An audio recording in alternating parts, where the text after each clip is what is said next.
Nursing হোমৰ পৰা ভিডিঅ'টো আৰম্ভ কৰিছোঁ। মই আগতে কৈছোঁৱে বাইদেউ নাৰ্ছিং হোমত আছে। এয়া টিফিন আকৌ এটা প্ৰস্তুত কৰি আনিছোঁ। আজি টিফিনটোত কি আছে সেয়াও দেখুৱাওঁ, কি ৰান্ধি আনিছিলোঁ। আৰু ৰাতিপুৱাৰ পৰাই ব্যস্ততাৰ অন্ত নাই। এইফালে প্ৰস্তুত কৰি আছোঁ ৰুটি।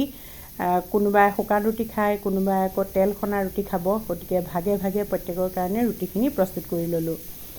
তাৰপাছত সেইফালে তাৰকা ৰান্ধি আছোঁ ৰুটিৰ লগত খাবলৈ। তাৰপাছত দৈ আছে আৰু এনেকৈ দৈ ৰুটি আৰু তাৰকা দি যে যেনেকৈ খায় তেনেকৈ নিজৰ পচন্দমতে খাব। ৰাতিপুৱাৰ আহাৰ সোনকালে খাই আজৰি হ'বলৈ বিচাৰিছোঁ, সেইকাৰণে লৰালৰি কৰিলোঁ। আৰু এইফালে মই দুপৰীয়া টিফিনটো সাজু কৰিলোঁ, লগতে আমাৰ খোৱাখিনিও। ভিনদেউৰ কাৰণে মই এয়া অকণমান দাইল, মগু দাইল আৰু মচুৰ দাইল মিক্স কৰি তাতে টেঙামৰা দি দিছোঁ। বহুত গৰম পৰিছে, এই দাইলখন খাই গৰমত ভালেই লাগে। তাৰপাছত এইফালে কচু, ভোল আৰু আলু দি পেলাই আদা নহৰু জ্বলা দি বনাইছোঁ। এয়া যে বাতিটোত দেখিছে, এইখিনি মই বন্ধাকবিৰ ভাজি হয়। একেবাৰে পিহনাখনত পিচি লৈ বুট দি পাঁচফোৰণ দি একদম গাপতে সিজাওঁ। আৰু এই বন্ধাকবি এইটো সময়ত এনেকৈ খাই ভাল লাগে, কাৰণ অলপ থলঙা হৈ থাকে, সিজিবলৈ টান লাগে। গতিকে এইটোৰ সোৱাদটোও বেলেগ হয় আৰু খুব সোনকালেও সিজে। সেইফালে চাটনি, নৰসিংহ, দৈ আৰু নাৰিকল দি চাটনি অকণমানো প্ৰস্তুত কৰি ল'লোঁ। আৰু এইটো বাইদেউৰ খিচিৰিটো, মানে দাইল আৰু ভাত একেলগতে মিক্স কৰি দিওঁ।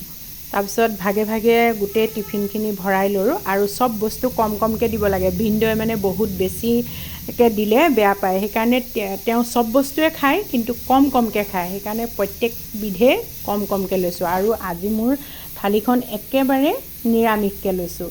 এয়া দেখিছেনে, এই অকণমানি ষ্টীলৰ বাতিটোতে অকণমান ভাত আৰু তাতে এই বন্ধাকবি ভাজিখিনি সৰু বাতি এটাত দি পেলাই ভৰাই লৈছোঁ। তাৰপৰা এইফালে ভোলৰ ভাজি, দাইল এইখিনিও এটা এটাকৈ ভৰাই ল'লোঁ। আৰু এইটো এটা জামৰ বাতি আছিলে, সেইটোতে চাটনিখিনি ভৰাই লৈছোঁ।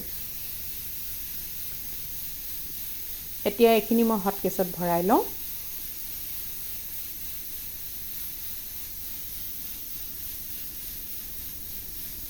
আৰু এটা বাতিত মই ভৰাই লৈছোঁ। এইখিনি পনীৰ হয়। আলুটো বইল কৰি পেলাই মাত্ৰ পিঁয়াজ আৰু বিলাহী দি তেলতে ভাজি লৈ পনীৰখিনি দি অকণমান ভাজি, তাৰপৰা বইল আলুখিনি দি তাতে আকৌ চয়া চচ অকণমান দি দিছিলোঁ।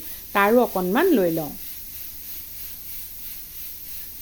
একদম চিম্পুলকৈ কিন্তু এইভাগে পনীৰ খায়ো ভাল লাগে দেই। সময়ো বেছি নালাগে আৰু খুব সোনকালে হয়। এইখিনি গোটেইখিনি ভৰাই ল'লোঁ। টিফিন বেগ ৰেডি। এতিয়া নাৰ্ছিং হোমলৈ যাওঁ। আমাৰ ঘৰৰ পৰা নাৰ্ছিং হোমলৈ প্ৰায় 6 কিলোমিটাৰমান হ'ব। আৰু বাইদেউ একেবাৰে নাৰ্ছিং হোমৰ ছেকেণ্ড ফ্ল'ৰত আছে। এতিয়া ওপৰলৈ উঠি আহোঁতে একেবাৰে ভাগৰেই লাগি গ'ল, কাৰণ ঘৰৰ পৰা দৌৰা দৌৰিকৈ আহিছোঁ। আৰু মোতকৈ আগতীয়াকৈ এওঁ একদম সোমাই লৈ সৌৱা টিভি চাই আছে। আৰু ভাগিনটোও মানে ডাঙৰ ভাগিন টিংকু আহি পালেহি। দুয়োটাই কথা পাতি আছে। আৰু সেইয়া টিফিনটো যেন তেনে ওপৰলৈ উঠাই আনি থৈছোঁ। আৰু এয়া উলিয়াই ইয়াৰ পৰা ভিনদেউক কাঁহীখনত ধুনীয়াকৈ সজাই মেলি খাবলৈ দিম। আৰু এইফালে দেখিছেনে, ভিনদেউৱে একেৰাহে বাইদেউৰ লগত এনেকৈ লাগি থাকে। আপোনালোকে নেদেখিলে অনুমান কৰিব নোৱাৰে। বাইদেউ সোনকালে সুস্থ হৈ উঠক। ভিনদেউৱে বাইদেউৰ কাৰণে যিমানখিনি কৰিছে, খুব কম স্বামীয়েহে ইমান শুশ্ৰূষা কৰিব পাৰিব। ভিনদেউৱে মানে ভাগৰি পৰা নাই। মই আপোনালোকক কৈছোঁ নহয়, একেৰাহে লাগি থাকে। আৰু ইয়াৰ নাৰ্ছিং হোমৰ যিসকল নাৰ্ছ, তেখেতসকলেও দেখি আচৰিত খাইছে। গতিকে আপোনালোকেও ভিনদেউক আশীৰ্বাদ কৰিব সুস্থ হৈ থাকিবলৈ। আজি ভিডিঅ'টো ইমানতে সামৰিছোঁ। পুনৰ এটা নতুন ভিডিঅ' লৈ আপোনালোকৰ মাজলৈ আহিম। ভিডিঅ'টো চোৱাৰ বাবে সকলোকে ধন্যবাদ জনাইছোঁ।